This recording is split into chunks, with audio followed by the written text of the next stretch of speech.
life is made up of color. Everything that we see is color. Color, depending on the different contexts it's in, it's usually tied in to different meanings, different histories. We sort of take colors and we use them as symbols for, different purposes, different meanings, nations, you name it. For me, it just became important to abstract, those notions and take color for what it is, utilize that as its own purpose.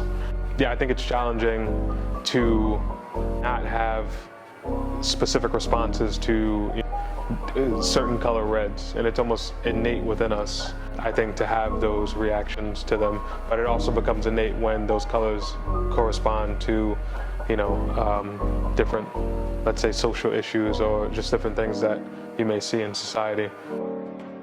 It's sort of hard to extract that in a way and to let color serve its purposes, just being color.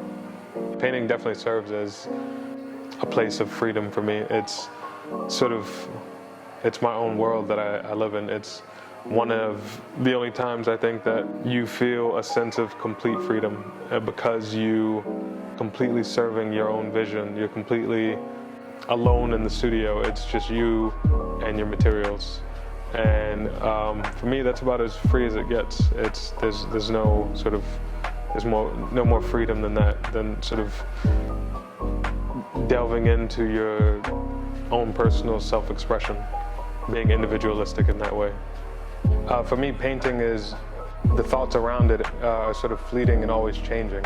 So the way that I approach making work, I usually focus on different series in order to break through an idea or a thought.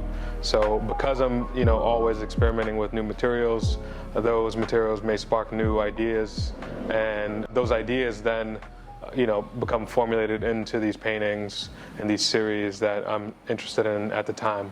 But it's really hard, I think, for artists to encapsulate what the paintings are necessarily about because they're about so much. And it's exciting. You come across a different material, you don't know how it's going to react, so that just adds to the conversation between, the dialogue that you're having between the painting and your process of painting that painting. The different textures, the different usages of paints, whether it's spray paint or gouache, my voice as a painter come to light. It's an interesting thing where you have all of these different materials and you have to sort of make a painting make sense. In many ways, I'm influenced by growing up in New York and being in an urban environment. And what I found most interesting within this setting is the different textures that happen over time, whether it's people who are making their own marks and forms like traditional graffiti.